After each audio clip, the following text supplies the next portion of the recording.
ఖమ్మం, అలాగే గుంటూరు, ఆ, తర్వాత రేపల్లె, తర్వాత అమరావతి ప్రాంతాలు ముంపునకు గురైనాయి. చూడండి ఎలాగా ఆ నీళ్ళలో కొట్టుకొని పోతున్న పరిస్థితి ఉంది చూడండి.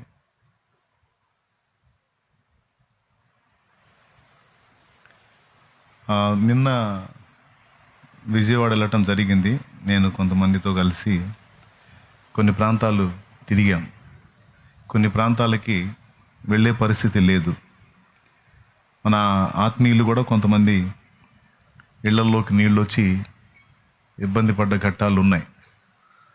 బ్రదరు పేరు కిరణ్, ఆయన మంచి ఆత్మీయుడు, భార్యాభర్త ఇద్దరు చేతులు పట్టుకుని వెళ్తూ ఉన్నారు. చూడండి ఎంత లోతు నీళ్ళు ఉన్నాయో చూడండి.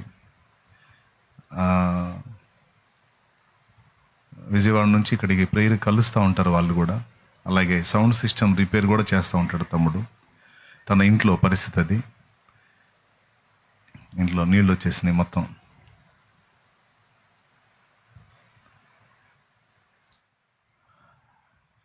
ఇప్పటికీ కొన్ని ప్రాంతాల్లో నీళ్ళు అలానే ఉన్నాయి. మళ్ళీ వర్షం ఉందనేది వాతావరణ హెచ్చరిక. ఇవే కాదు, ఇంకా మరికొన్ని ప్రాంతాలు ఇంకా నీళ్ళలోనే ఉన్నాయి. మీరు చూడొచ్చు, అది ప్రకాశం బ్యారేజ్ డ్యామేజ్ అయింది అక్కడ కొంచెం ఆ బోట్ల వల్ల. తర్వాత రేపల్లె దగ్గర ఉన్నటువంటి లంక గ్రామాలు, ఈ కృష్ణానది పరివాహక ప్రాంతాలు, అవి కూడా జల దిగ్బంధంలోనే ఉన్నాయి. మొత్తం నీళ్ళమయమైపోయాయి. అక్కడ రేపల్లె పక్కన చింతమోటు అనేటువంటి ప్రాంతంలో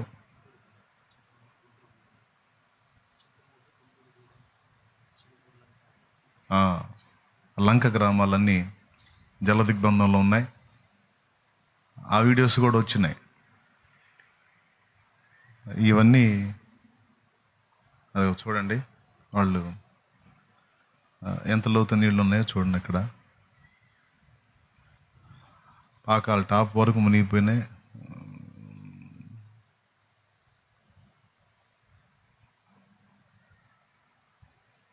చూడొచ్చు. ఇదంతా ఎందుకు చూపిస్తున్నా అంటే కొంచెం ప్రార్థన చేస్తారు. అలాగే కొంచెం నీళ్లు తీస్తే మనం ఏదన్నా వాళ్ళకి చేయదగ్గ సాయం చేయడానికి మన వంతు మనం ప్రయాసపడవచ్చు. ఎందుకంటే అన్నీ కోల్పోయి ఉన్నారు చాలామంది. ఇంకా ఉన్నాయి వీడియోస్, ఇంకా ఉన్నాయి. ఒక మనిషి మునిగితే చేతులు ఎత్తితే కూడా అందనంత లోతు నీళ్ళు వచ్చినాయి ఆ ఇళ్ల మధ్యలో. అలాగే మనం ప్రేయర్ పెట్టి ఒక పరిచర్య నడిపిస్తూ ఉన్నాం చింతమోటు ప్రాంతంలో, అది కూడా మొత్తం నీళ్ళమయమైపోయింది. ఇది దాదాపు దశాబ్దాల తర్వాత ఇంత భయంకరంగా నదులు పొంగటం అనేది జరిగింది. చూడండి, స్లాబ్ మట్టం వచ్చేసినాయి చూడండి నీళ్ళు. పక్కన బిల్డింగ్ స్లాబ్ మట్టం వచ్చినాయి నీళ్ళు. ఫొటోస్, వీడియో కూడా ఉంటుంది బ్రదర్, వీడియో వేయచ్చు. బ్రదర్ ఎంత లోతు ఉన్నాయో నీళ్ళలో మునిగి చూపిస్తాడు. ఇవన్నీ కొంచెం మీరు భారంగా ప్రార్థన చేస్తారని చూపిస్తూ ఉన్నాను.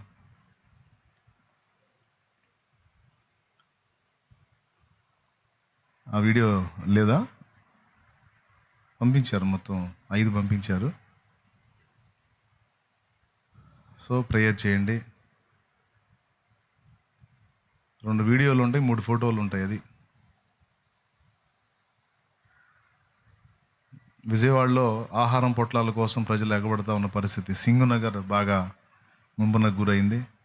1 టౌన్ చాలా ప్రాంతాలు ముంపునకు గురయ్యాయి. పైనుంచి ఆహార పొట్లాలు అందించే పరిస్థితి డ్రోన్ల ద్వారా.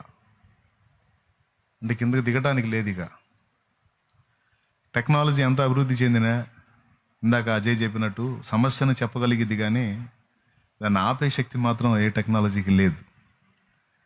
దేవుడు జోక్యం చేసుకొని మన యందు కనికరం చూపి జన నష్టం జరగకుండా, మరి దేవుడు దాన్ని కంట్రోల్ చేయకపోతే ఎన్ని ప్రాణాలు పోతాయో కూడా తెలియని పరిస్థితి. విజయవాడలో కొన్ని ఇళ్ళు అయితే కొండలకు ఆనుకొని సగం కొండ కట్టేసి ఉన్నారు. కొండ చర్యలు విరిగి పడి కొంతమంది ప్రాణాలు కోల్పోయిన పరిస్థితి కూడా మొన్న చూసాం మనం. అది అది భూకంపం, వరదలు రెండిటి వల్ల కూడా దానికి ఎక్కువ డ్యామేజ్ ఉంటుంది, ప్రమాదం ఉంటుంది. ప్రార్థన చేయండి. ఆ విషయంలో భారం కలిగి మీరు కూడా దేవునికి మొరపెట్టండి. ఒకవేళ మీరు సమీప ప్రాంతాల్లో ఉంటే మీరు చేయదగ్గ సాయం, విజయవాడలో క్షేమంగా ఉన్నటువంటి సురక్షితంగా ఉన్న ప్రాంతాల్లో ఉన్నవాళ్ళు, మీకు ఏ ఇబ్బంది లేకుండా ఉన్నవాళ్ళు, జల దిగ్బంధంలో ఉన్న ప్రజల కొరకు మీరు చేయదగ్గ సాయం చేయండి. మీరు వెళ్ళి దేవుని ప్రేమను వారికి కనపరచండి. కొన్ని ప్రాంతాలు నిన్న పర్యటించి వచ్చాం, తిరిగి వచ్చాం. వెళ్ళడానికి కూడా లోపలికి వెళ్ళలేని పరిస్థితి ఉంది. దేవుని చిత్తం అయితే మళ్ళీ ఒక రౌండ్ మళ్ళీ వెళ్ళాలి. అది విజయవాడలో ఉండి లైవ్ ఫాలో అవుతున్న వాళ్ళు మీరు చేయదగ్గ సాయం, ఆ జల దిగ్బంధంలో ఉన్న ప్రజల దగ్గరికి వెళ్ళి, మీకు దగ్గరే కాబట్టి వెళ్ళి మీరు చేయదగ్గ సాయం అందించడానికి మీ వంతు ప్రయత్నం, దేవుని ప్రేమ చూపండి. దేవుడు తప్పకుండా మిమ్మల్ని కనికరిస్తాడు, దీవిస్తాడు. మనం ఆ విషయాన్ని కూడా దృష్టిలో పెట్టుకోవాలి. ఖమ్మం కూడా చాలా వరకు జల దిగ్బంధంలో ఉండిపోయింది. అవన్నీ కూడా ప్రార్థనలో పెట్టండి. ఖమ్మం ప్రాంతంలో చాలా దుర్భరంగా ఉంది అక్కడ పరిస్థితి. తెలంగాణ రాష్ట్రానికి సంబంధించిన విషయం అనుకోవద్దు. తెలంగాణ కూడా మన దేశంలో ఒక రాష్ట్రం. ఇప్పుడు కేరళలో ఇది జరిగినప్పుడు, వయనాడు విలయం జరిగినప్పుడు ఎంత బాధపడ్డామో, మరి ఇక్కడ కూడా అలాంటి పరిస్థితి కనపడుతుంది. అంత ప్రాణ నష్టం అంతగా జరగకపోయినా కొంతైనా నష్టం జరిగింది. చూడండి, ఇది ఖమ్మం ప్రాంతమే కదా.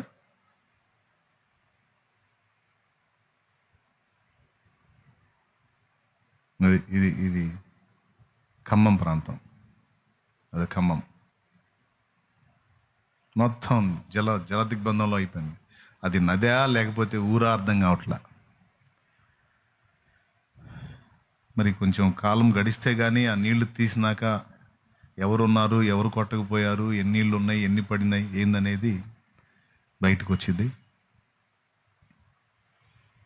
కేంద్ర గవర్నమెంట్ దీని దృష్టిలో తీసుకొని రాష్ట్ర గవర్నమెంట్స్కి ఆర్థికంగా తోడ్పాటు అందించాలి. దానికోసం కూడా ప్రేయర్ చేద్దాం. ఎందుకంటే రాష్ట్ర ఖజానాలు ఖాళీగా ఉన్న పరిస్థితి కనపడతా ఉంది. కాబట్టి ఏదన్నా చేయాలంటే, అదిగో చూడండి, మన బ్రదరు అతను అదిగో ఎంత లోతు నీళ్ళు ఉన్నాయో అతను చూపిస్తున్నాడు. నీళ్ళలో మునిగాడు. ఫస్ట్ మునిగినప్పుడు 2 చేతులు ఎత్తినా అందలేదు. అదిగో అది ఇప్పుడు మీరు తీసిన చివరి వీడియోలో అక్కడ తండ్రి సన్నిధి ప్రజలు కూడుకునేటువంటి ఆ రేకుల షెడ్ కూడా ఉంటుంది. అదే కొంచెం గమనిస్తే అది చూడండి. అది మనం కూడుకునే షెడ్, మన బిడ్డలు కూడుకునే షెడ్. అది మీకు వెనక బ్యాక్గ్రౌండ్ కనపడింది చూడండి.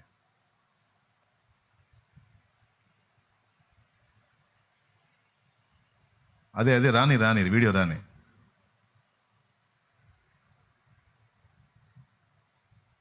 ఆ వీడియోలోనే కనపడిద్దిరా.